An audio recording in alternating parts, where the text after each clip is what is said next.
December 28th, 1941. Zhenya died at 12:30 a.m. Grandma died at 3 a.m. on January 25th, 1942. Mom at 7:30 a.m. on May 13th, 1942. The Savichev family is dead. Everyone is dead. Only Tanya is left. These haunting words come from the diary of 12-year-old Tanya Savicheva, a girl who lived through the siege of Leningrad during World War II, recording one by one the deaths of her entire family.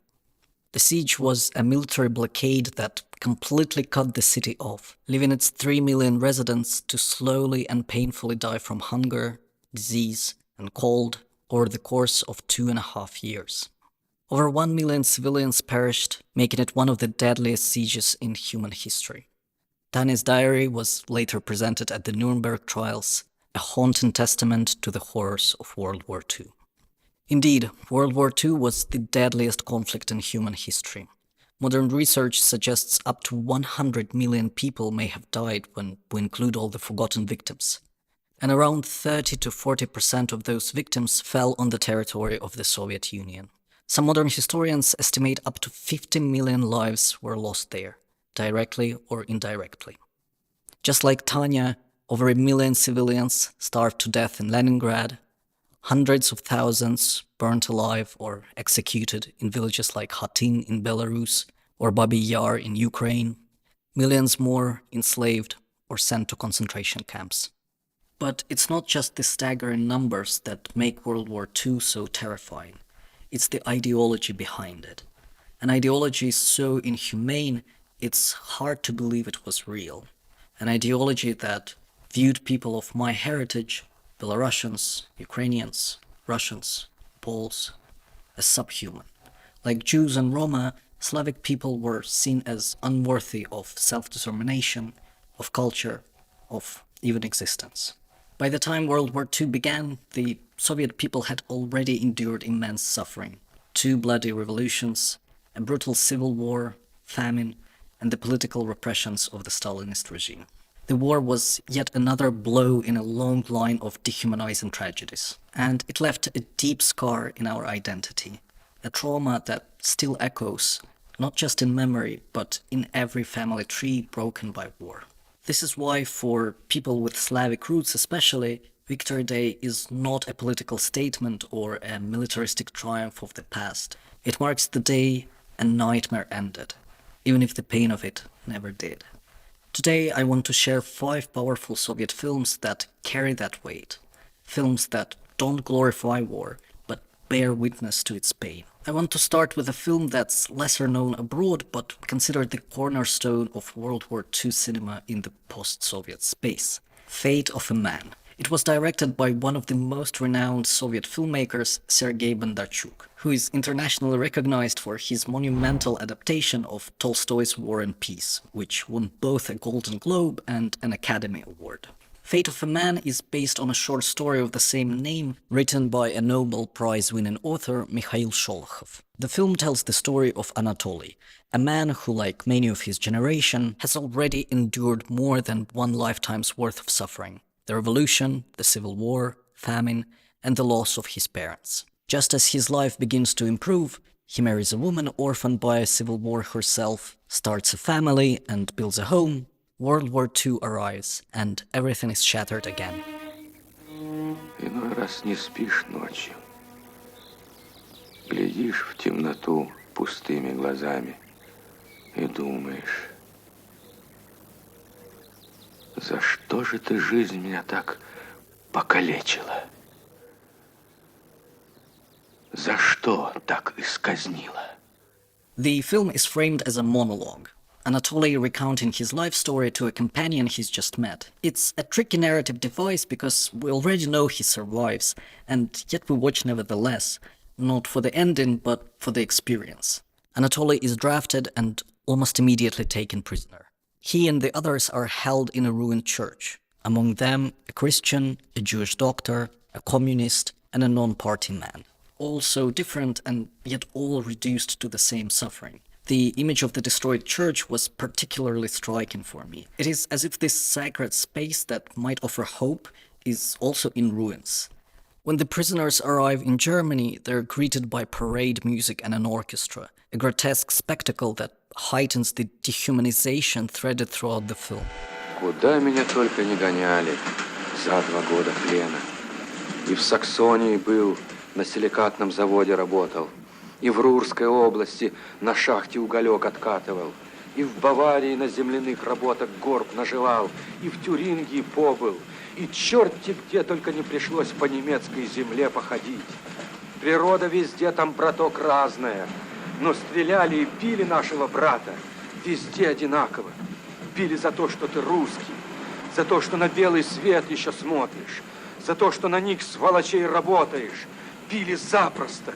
Для того, чтобы когда-нибудь доубить до смерти. Печей-то, наверное, на всех нас не хватало у Гитлера. One of the most powerful scenes comes when a Nazi officer preparing to execute Anatoly for a sarcastic remark offers him a drink. За победу германского оружия! Für unsere Waffen, meine Herren, Prost! So! Благодарствую за угощение, но я не пьющий. Не хочешь пить за нашу победу?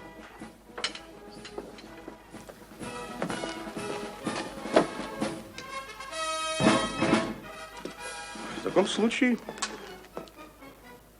выпей за свою погибель. За свою погибель и избавление от мук я выпью.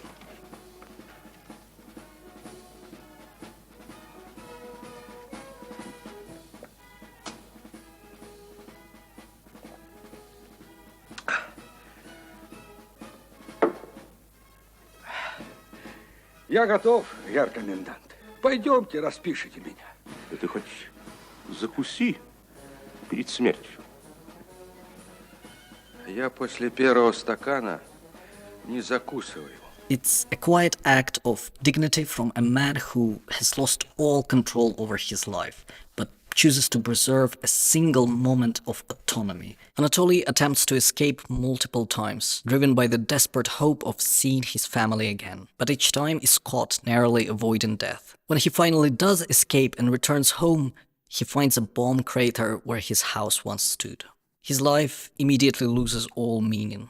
The ending is especially powerful. The war is over, Anatoly lives in a new town, broken, alone, and without purpose. Then he meets a local orphaned boy and sees a reflection of himself. He takes the boy in and decides to gift the boy and himself a small miracle.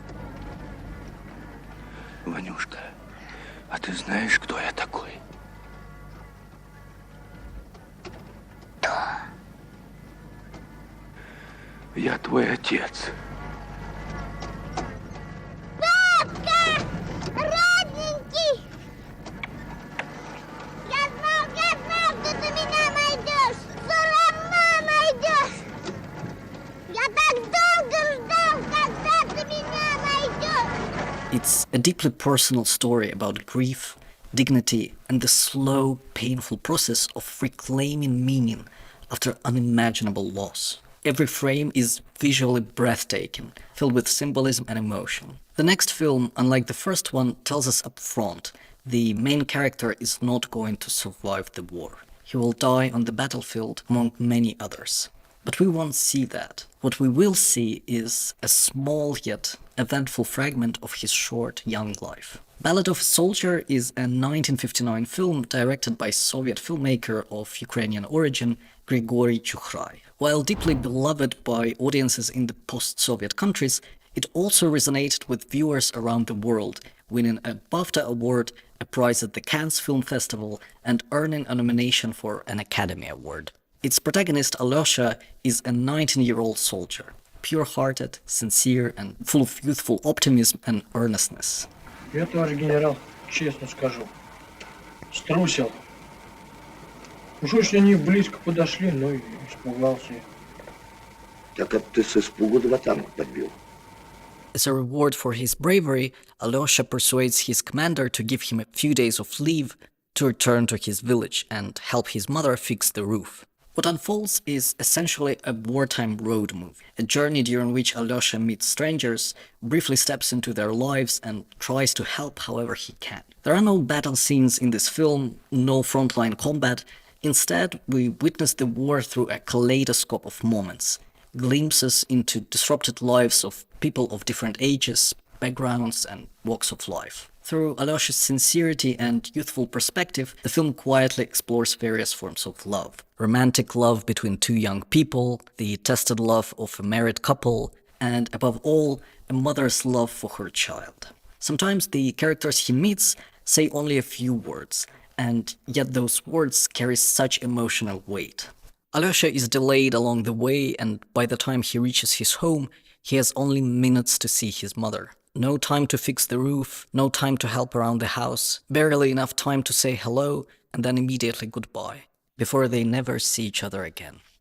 As the New York Times once wrote about Ballad of a Soldier, the director makes the film flow in such a swift, poetic way that the tragedy of it is concealed by a gentle lyric quality. It's a subtle poetic story, one that leaves a lasting ache.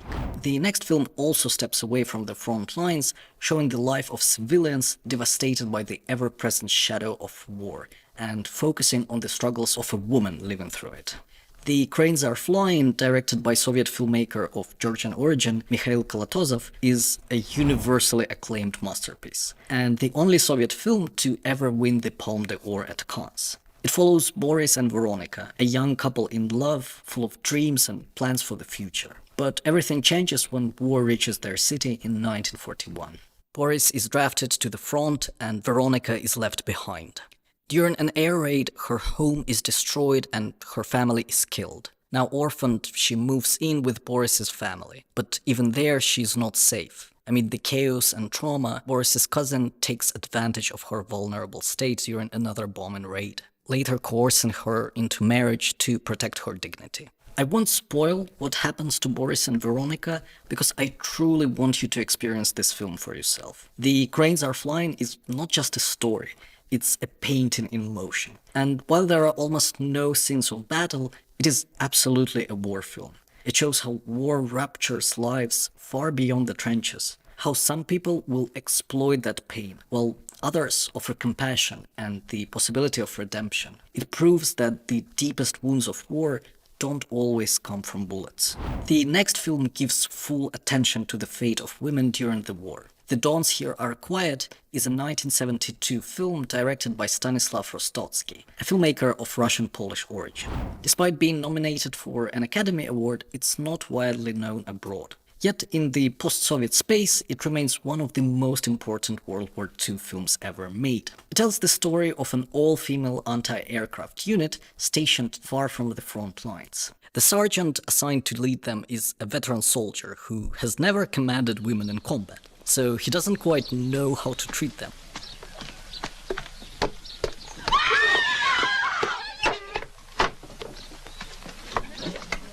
Стучать надо, когда в помещение входите, товарищ старшина. Тут вам не хлеб, а казарма. Это что? Неужели не узнаете? Демаскирует, снять немедля. А есть приказ. Какой приказ? Соответствующий. В нем сказано, что военнослужащим женского пола разрешается сушить белье на всех фронтах именно в целях маскировки. Проверю. To make things harder for him, they're often more educated than he is, and constantly tease him with clever remarks. А у меня в конце 4 класса медведь отца заломал. При чем тут медведь? Я старшой, а кроме меня 7 кто. Пришлось образование закончить, а у них поди у всех по 10 классов. От 10 4 будет 6, выходит, я от них на больше отстал, чем сам имею. Не могу я с ними, товарищ майор, отправьте меня на передовую.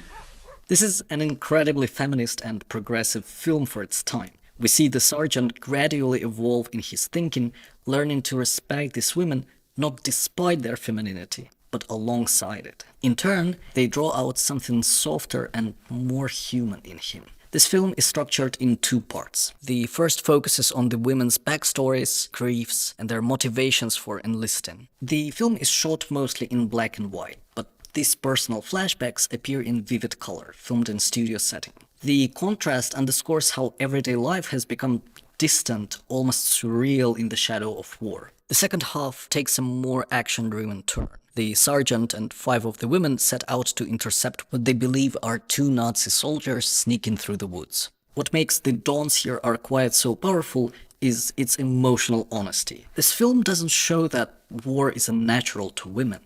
It shows that war is unnatural to humans. While the cinematography might feel dated or overly stylized at times, the story and the performances still make this film deeply moving and absolutely worth watching. The final movie I want to recommend is the kind of film you can only bear watching once in your life. Come and See, directed by the Russian filmmaker Lem Klimov, follows Flora, a teenage boy who digs up a borrowed rifle to join the partisans, despite his mother's desperate warnings. He's full of youthful bravado, ready to fight, but when his unit is bombed, he's left behind in the chaos. He flees with a girl named Glasha back to his village, only to find it empty, buzzing with flies. Behind his home, they discover a pile of decaying corpses. His family, everyone, executed. From that moment on, Flora begins to descend into madness, into silence, into the unbearable. And what follows is even more terrifying. I can't really explain this movie to you. It's something you have to truly come and see. This is the kind of film that smells of rotten flesh, of burnt bodies, of blood in the soil. It's about lost innocence, a childhood ripped away by war. It's filled with intense claustrophobic close-ups that speak louder than any line of dialogue. It drifts between stark realism and nightmarish hallucination. When I first watched it, some parts felt so impossibly horrific that I honestly started doubting their reality. I didn't want to believe human beings could do this to one another. You know, I've seen Antichrist, I've seen The Passion of the Christ, but Come and See is 10 times more terrifying, because it's based entirely on real testimonies from the book I Am from the Fiery Village. There's already been so much said about this film, so I'll just say this. This movie is a pained scream. Not a scream for help, but the scream that comes after you realize that no one is coming. And the experience shown in Come and See wasn't an exception. It happened across Eastern Europe to countless families, including mine. It would be naive of me to wish for no more wars on Earth, because no matter how many words are spoken or how much suffering is endured, conflict seems to be a part of human nature. So instead, on this day, I wish you never have to live through the inhuman horrors that our ancestors endured during World War II. I wish for you to be treated with respect, to be seen as a person, no matter what your religion or nationality or citizenship is, to be allowed to keep your identity. And I wish for you to offer the same respect to others, even when politics try to divide us. Because in the end, we're all human, and we all deserve to exist.